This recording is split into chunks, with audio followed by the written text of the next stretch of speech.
Hi, and welcome to Japan Today Spotlight, where we take a deep dive into the stories shaping Japan. I'm Jeff Richards, and today we're investigating a tragic incident that highlights a growing concern: Japan's aging underground infrastructure. On January 28, 2025, a massive sinkhole suddenly opened in the middle of an intersection in Yashio City, Saitama Prefecture, just north of here in Tokyo. A truck driver lost his life when his vehicle was swallowed by the 10-meter wide, that's about 33 feet, hole. This heartbreaking event has sparked pressing questions, not just about what caused the sinkhole, but also about the long and complicated rescue effort that followed. Could this disaster have been prevented? And more importantly, how many other places in Japan are at risk right now?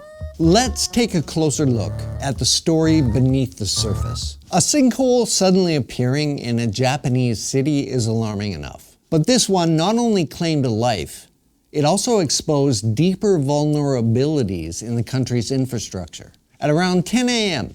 on January 28th, the ground gave way at an intersection in Yashio City, Saitama. The sinkhole, measuring approximately 10 meters wide and 6 meters deep, that's about 33 feet by 20 feet, opened just as a 2-ton truck was passing through. The vehicle plunged into the hole, trapping its 74-year-old driver inside. At first, there was hope.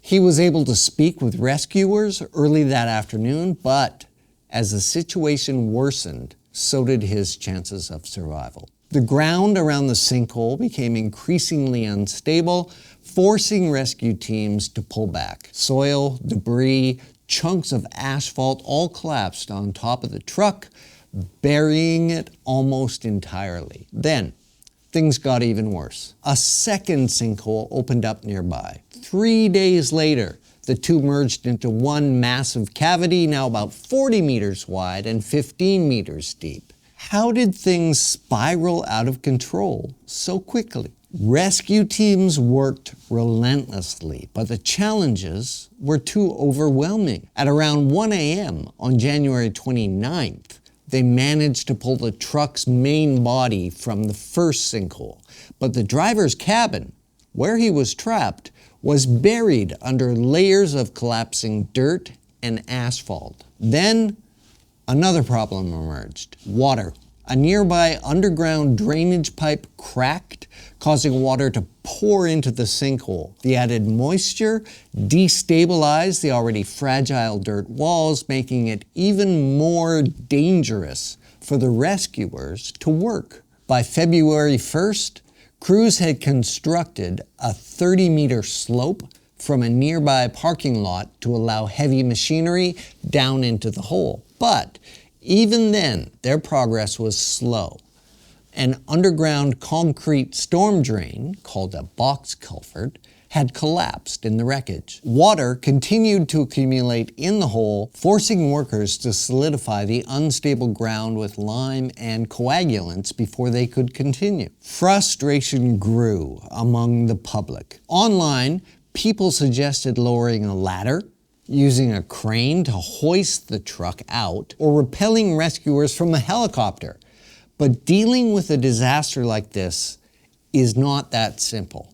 The unstable ground meant that any heavy equipment near the edge could cause further collapses. Power poles and billboards had already begun sinking down into the hole. Helicopters couldn't approach due to overhead power lines at the intersection. And with water and sediment continuing to pour in, it wasn't just a matter of digging with shovels. Unfortunately, in the end, despite their best efforts, the rescue teams were unable to reach the driver in time.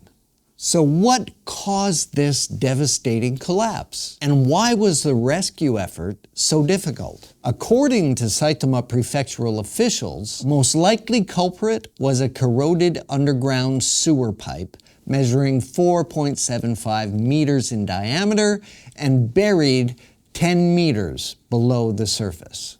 Experts believe that hydrogen sulfide from human waste and detergent inside the pipe gradually transformed into sulfuric acid when exposed to air. That acid then ate away at the concrete, creating the holes. Over time, soil from above began to fall into the weakened pipe.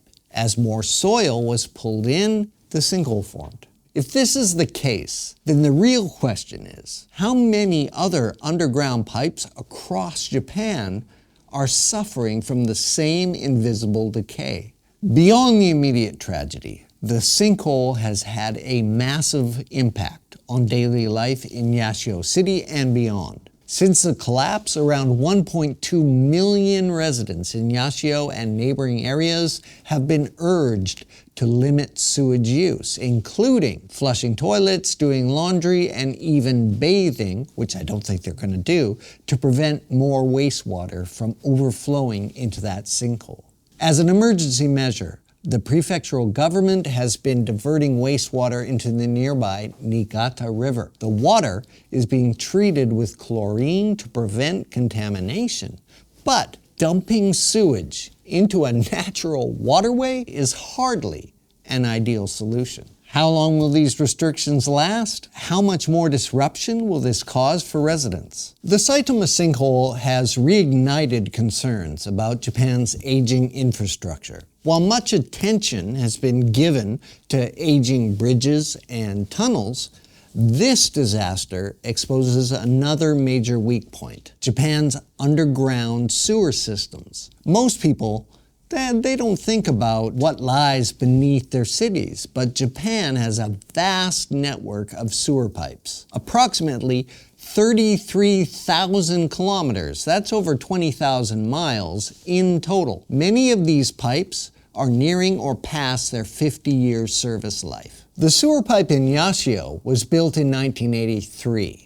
It was last inspected in 2021, and no significant corrosion was found at the time. That raises another issue. Are inspections thorough enough? And how often should they be done?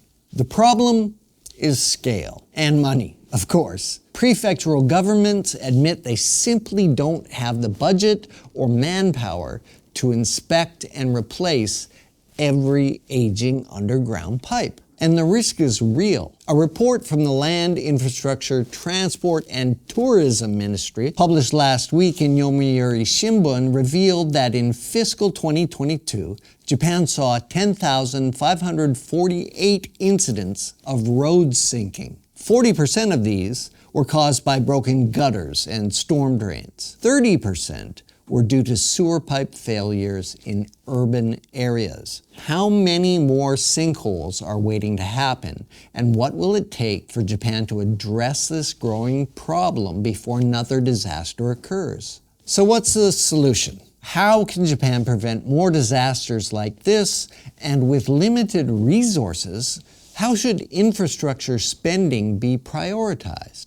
Now, one potential approach is increasing the use of advanced inspection technology, such as AI-powered sensors, ground-penetrating radar, and robotic cameras to identify weak points in the underground pipes before they fail. Some cities have already started adopting predictive performance strategies, which could help prevent future collapses. Another solution could be accelerating infrastructure renewal by prioritizing the highest risk areas. It would require much better coordination between regional and national governments, as well as increasing funding, something that may become unavoidable if more incidents like this occur. Ultimately, the challenge is balancing immediate fixes with long-term investment. If Japan does not act soon, the cost of inaction could be far greater than the cost of prevention. What do you think? Should Japan shift its infrastructure priorities? And what lessons can other countries take from this particular disaster? This story is not over yet, and it raises some tough questions about Japan's preparedness for both natural and man-made disasters. From the Japan Today newsroom in Tokyo, I'm Jeff Richards. Join us next time.